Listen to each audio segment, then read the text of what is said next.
Okay, everyone, I want to welcome you to this webinar sponsored by the Maine Department of Agriculture, Conservation and Forestry Animal Health Program. I'm Carol Delaney, livestock specialist with the Animal Health Program, and we're happy to have you here tonight to learn more detail about official ID for goats, review the basic rules, federal rules, and then focus a little bit about microchipping because that's somewhat new. Before we get started, I want to say that this is part of a series of animal health workshops created from a project that's been funded with a grant from the USDA's National Animal Disease Preparedness and Response Program.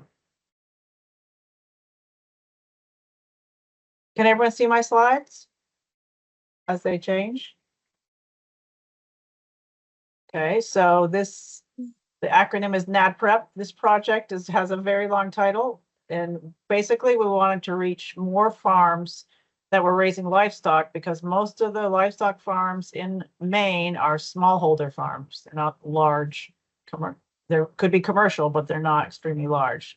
So biosecurity affects all sizes of farms. So we wanted to make sure we created a workshop series that addressed the interests of those people.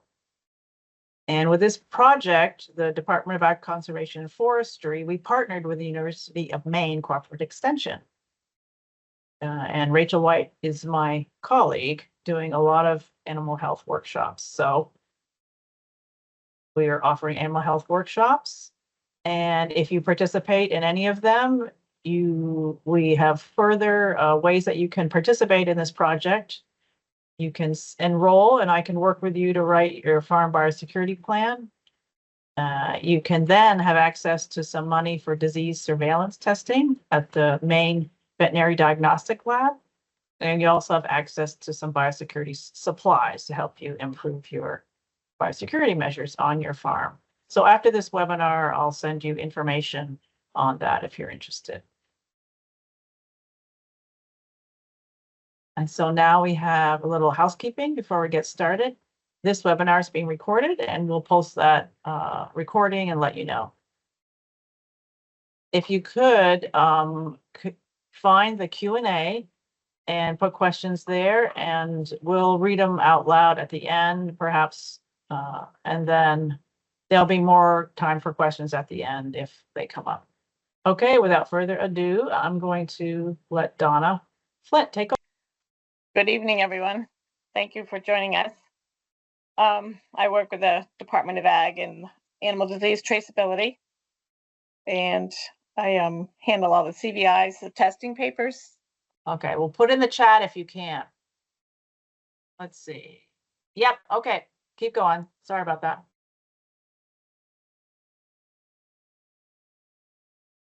You're muted, Donna, sorry. Donna, you're muted. I wasn't just muted, so I don't know who did.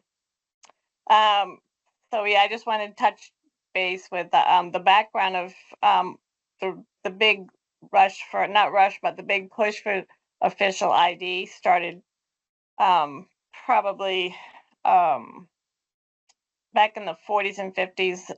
A disease was found, the scrapies, was found in the United States. It's a inherited mutation gene that basically mimics, it's a neurological disease that mimics, similar to chronic wasting that happens in deer.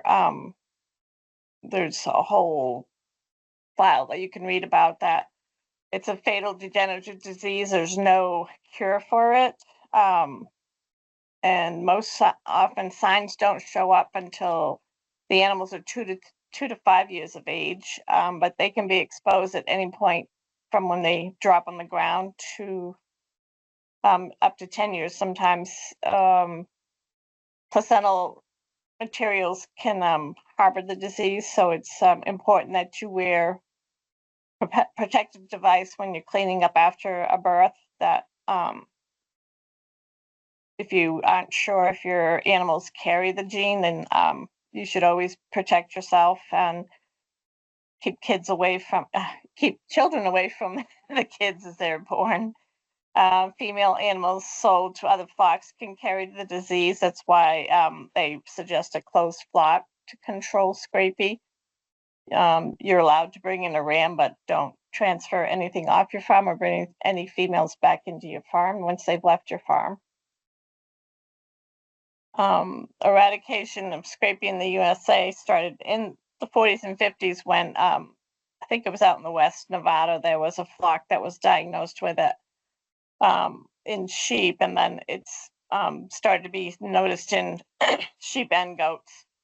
And since 2002, 2003, the program was initiated to eradicate scrapie in the United States. And so we're approaching the 20-year mark. They're pushing their goals were to diagnose 40,000 head of animals per year for 20 years at the slaughter facilities.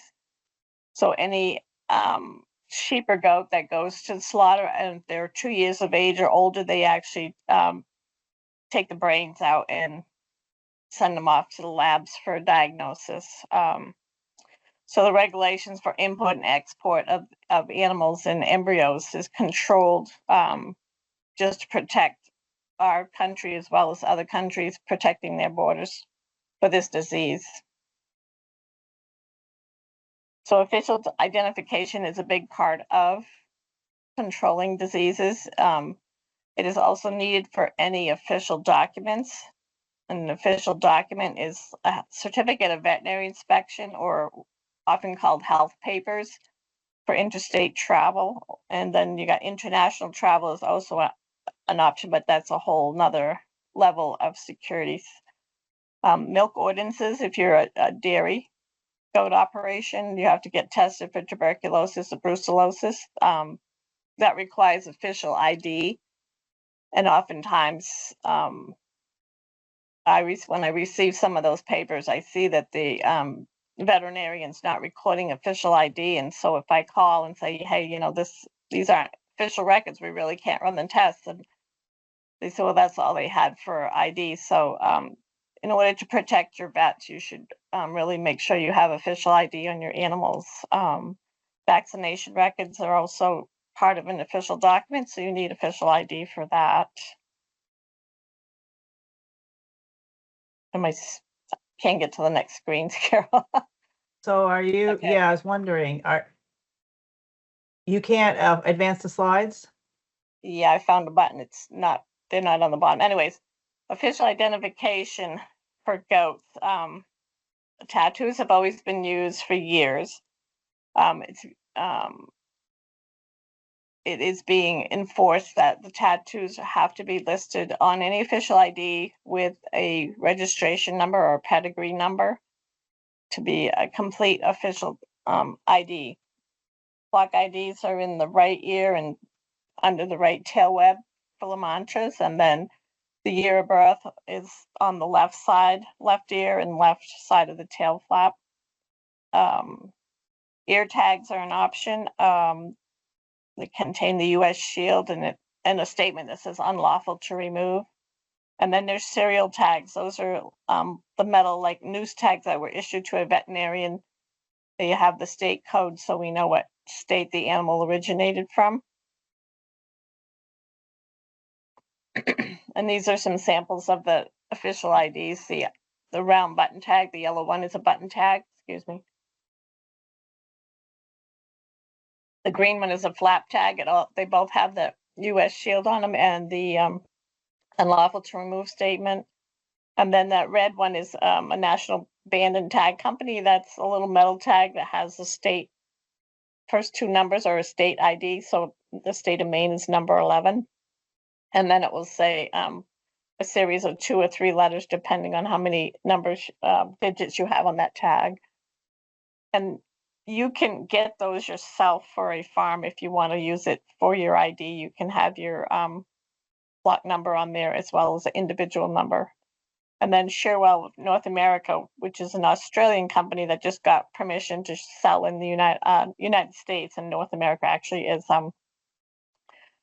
it's a solid tag that doesn't have the flap, so that things don't get caught in it as easily. It has a microchip in the part that's the bigger swollen part of that tag. It has a microchip. So those are one of the newer microchips for RFID tags. I mean, and a lot of dairy now are moving towards official microchip that they can implant. Official microchips start with the numbers of 840. You can purchase a non-official microchip that starts with a 9 series number. They're 15 digits long. But the official microchip is an 840 number. You have to implant them at the base of the tail and the tail flap, or the base of the ear.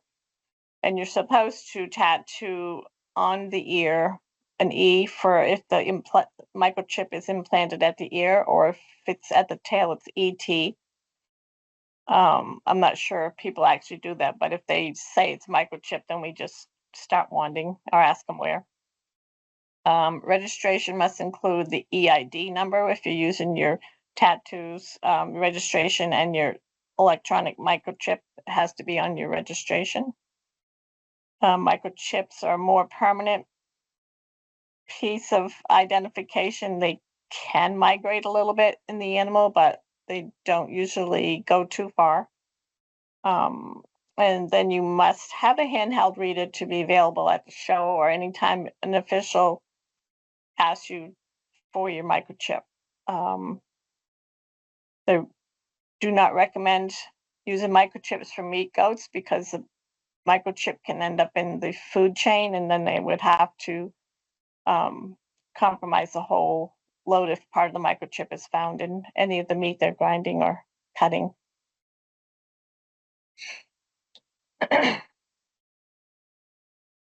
Your animals can be ID'd easily as well. It protects you and your premise in the occurrence of a disease break or track back to a farm of origin. In an emergency, if there's a fire, an accident, and everybody has to let the animals out of a barn, for example, at a fair, we would just open the barns if we had time to and let the animals out. And in the dispute of ownership, animals that have been taken from exhibits, which has happened, or taken out of pastures, you at least have a way to know that that's your animal if it is found.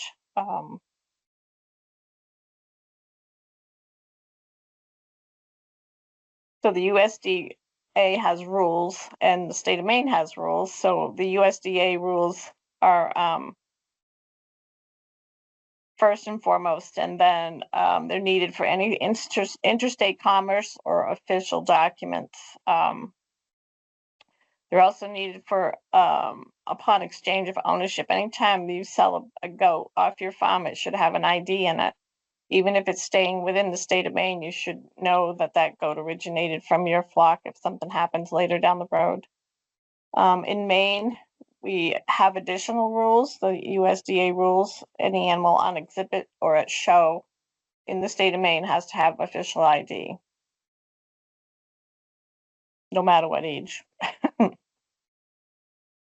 There's some resources here. The first one is the APHIS rules, and that's an excellent resource.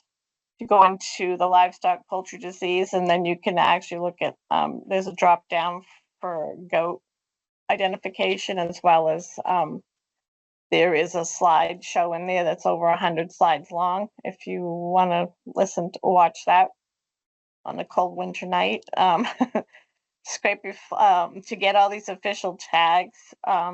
You would need a scrapey flock number, and if you're going to be using microchips, you're going to need a premise ID. So those are two different steps. And actually, they may be making the scrapey flock people may be making you get a premise ID anyway. So you need to get that from us at the animal.gov DACF Animal Welfare Animal Health page. There's an online form. If you have trouble finding it, you can just give me a call. The scrapey flock ID number, that's to get tags. You're still able to get up to like 100 plastic tags as long as they still have them. And that number is right there on the screen, 866-873-2824. And then the microchip vendors, microchip ID system is one of the ones that I can find easily, and then Easy ID AV. And then the radio frequency tags are shown by they're offered by Shearwell. Say that fast. So and I guess that's it for now. If anybody has any questions, we can start doing that. Okay, the Q&A doesn't seem to be working for me, so I've got a couple questions in the chat. One is, Oh, are microchips being read with the same wands as the 840 tags? yes, the all the microchips and the RFID tags also have the microchips, so they're all microchips, and they all have to meet ISO compliance that they can be read as well.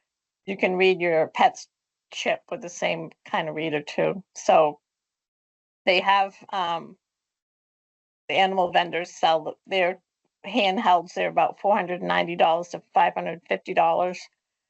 But you can go to the pet store and get one for $50 or $60, and it still should be able to read your microchips. So, put another way, are the readers universal, able to read all microchips? The newer ones are, yes. The older ones were not, like the 10 years ago. I guess they weren't. They are now mandatory to be all ISO compliant, it's called. So it probably needs to say that on the package, ISO compliant. Yeah.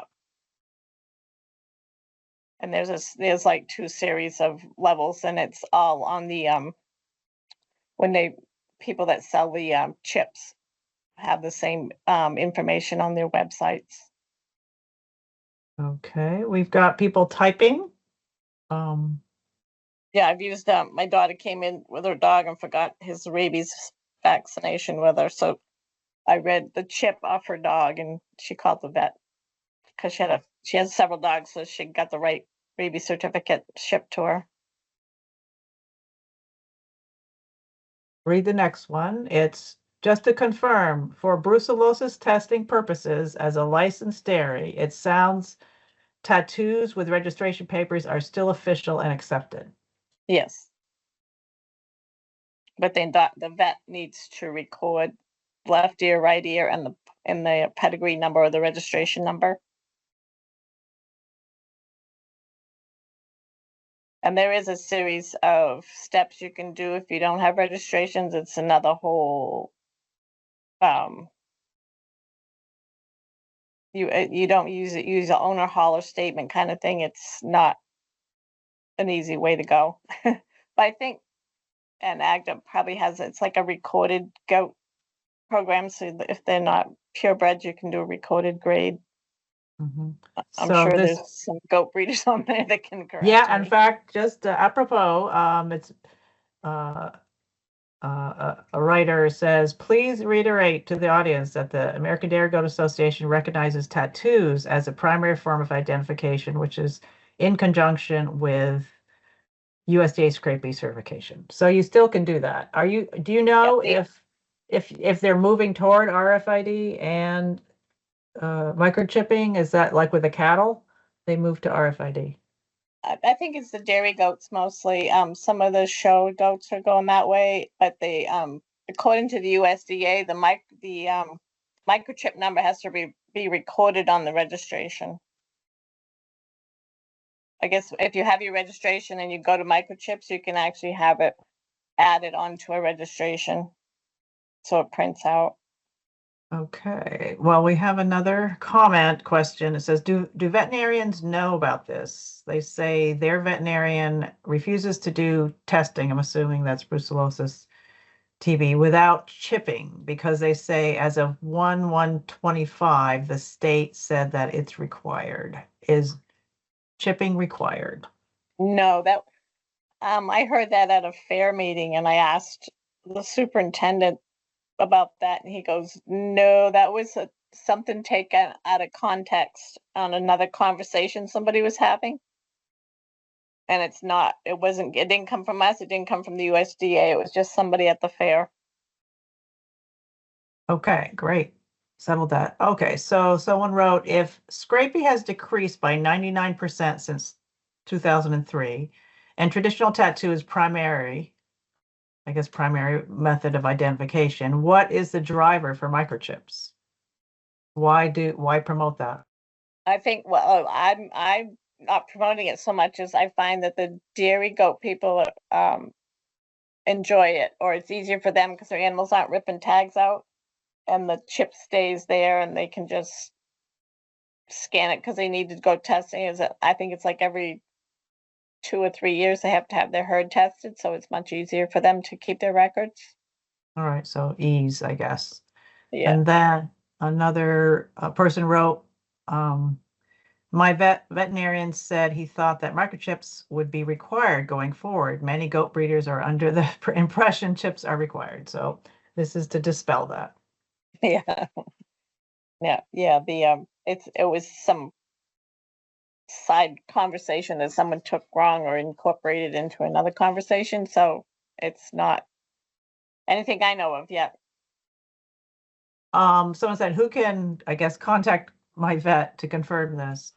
Who can my vet contact? I think They what we'll usually do is, they usually oh, call me. I've gotten calls from vets like, "Hey, I'm going out to this, dairy goat farm next week.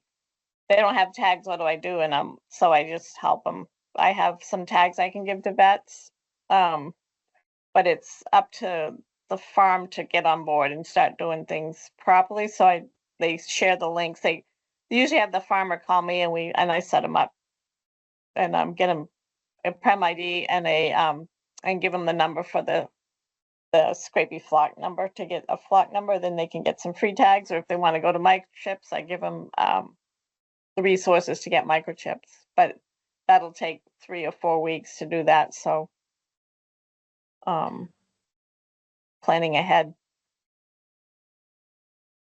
so there's more comments from Tommy Cox on what ADGA will do. It says ADGA won't recognize microchips unless the registration paper reflect the number in a Yes, proper revision. So you have to revise it if you add in microchips, it sounds like. yeah, that's what I said.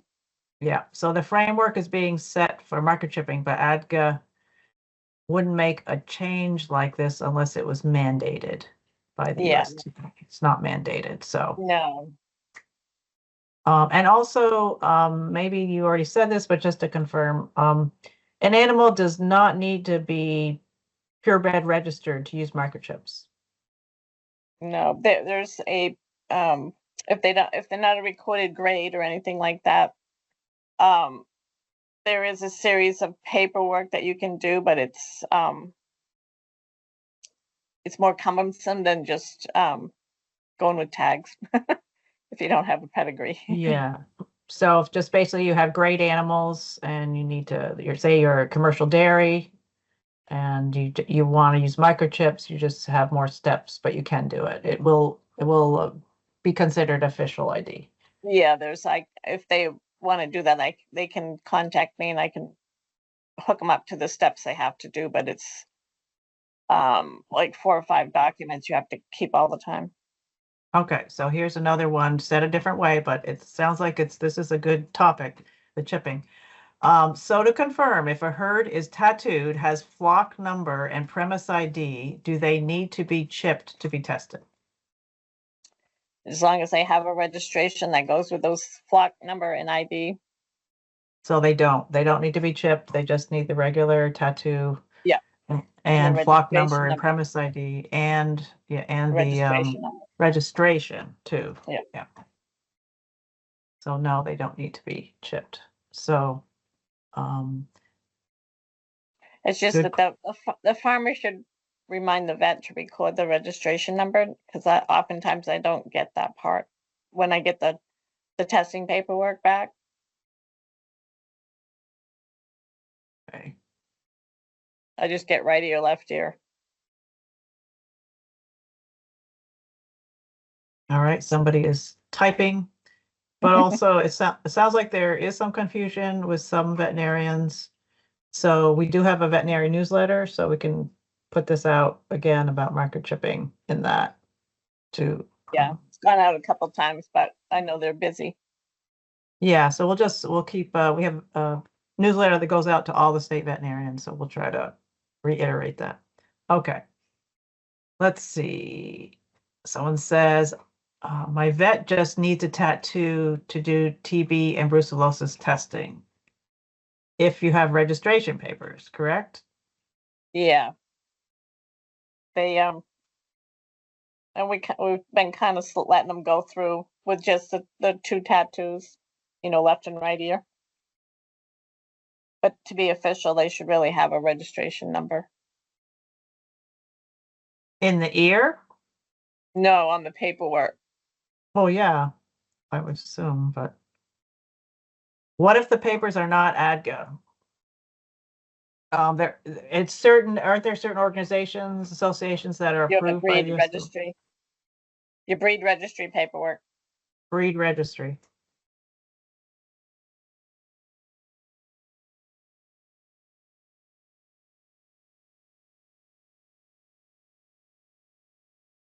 Good questions. Sounds like hopefully it's helping other people too. I also, before we get one, the shear well ear tags, they're much better. I know the complaint with goat farmers is they rip out the ones that hang down, and whereas the shear well Yeah. seem to work much better. So Shearwell's a solid loop. It hooks in the front and back, and there's no like, I, according to the Shearwell people, of course they're gonna say no, but they in Australia they have a lot of brush and stuff, and they have hardly lose any tags because the wire or whatever can't get on both sides of that the clip part. It can start to hit the tag and then it just roll off the tag because it can't go through the middle part. Like there's no open part on the. If you go back to the Shearwell tag slide, see if I can find it Yeah, keep going. right here. That's a solid loop. This connects in the back, comes around and connects in the front. So if a branch or a piece of wire hit this, it's not going to get up in between here, between the two tags. It's just going to slide off of it.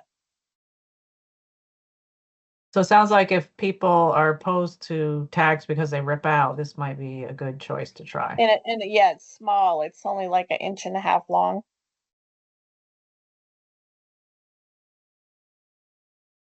Right. So Carrie asks, who can my vet call to get this clarified? Sounds like you, Donna. Well, Oh, yeah. Yeah. My number, I can give them my number if you want, but most of the vets have it. yeah, at the we'll send emails out to everybody who is registered for this event and include your number. Okay. Well, I can write it in the chat also. So another question is, I have sheep. My two 5-year-old ewes tore out their shear wells, not the rest. The rest have not. So sounds like it does happen.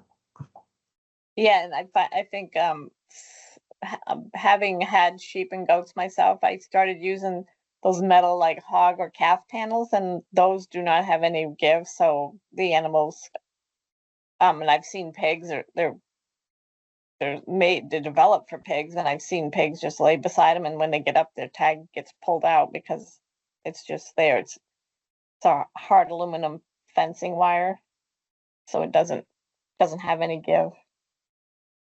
And I've seen a lot of sheep, and I don't go to a lot of goat places, but a lot of sheep people are starting to use those. They call calf panels or hog panels for like lamb injects, and it's an excellent way for them to rip a tag out.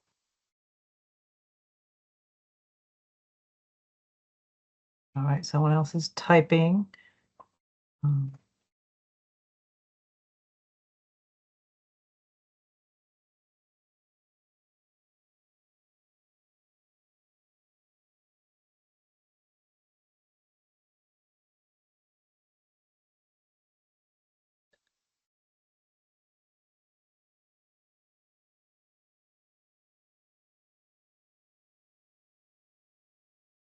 Okay.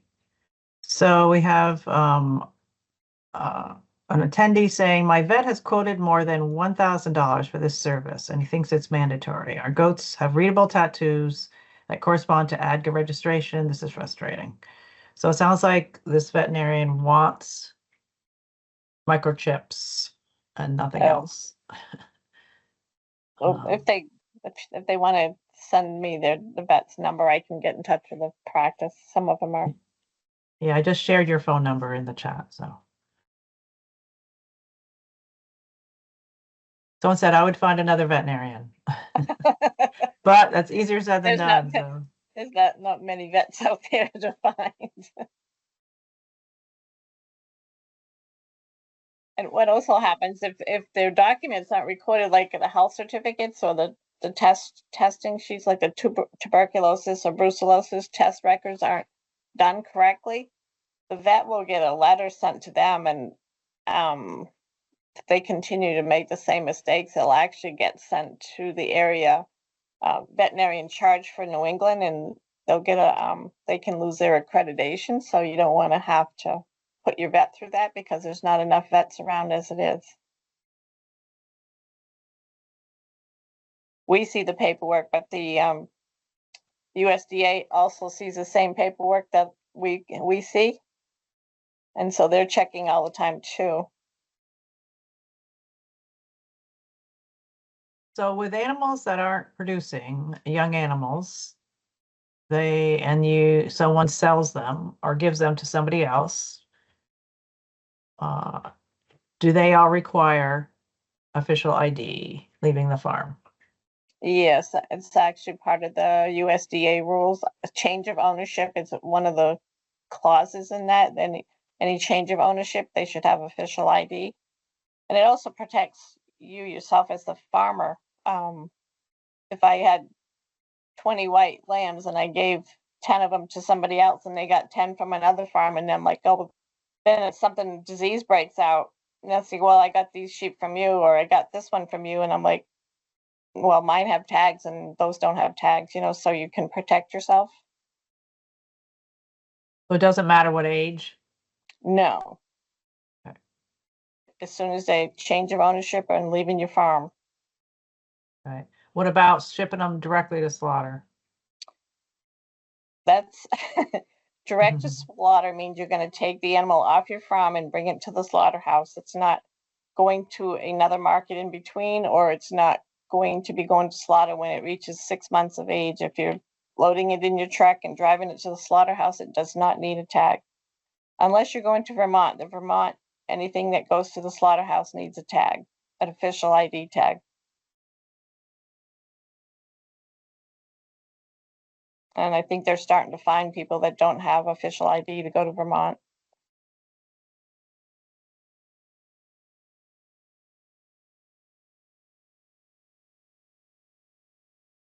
All right. Are there any other questions? And if not, why don't you click on to the end of the slides, Donna? Oops, and with our sorry. emails. That's okay. So if you keep going to the last one, those are our email addresses, pretty easy to figure those out, but I put Donna's phone number. And again, I'll send a follow-up email with everybody's contact information and where to get more information that was shared. So if there aren't any more questions, or someone's typing, but you're welcome to directly message any of us if that's a question comes up later, or you'd rather explain your individual situation. Okay, we have thank you for clarifying all this. All right, well, Support your vets and get get your official ID. Yeah. All right. Well, thank you all for attending, and I'll send a follow-up email. Thanks a lot, Don. I appreciate it. Thank you. All right. Bye, everybody.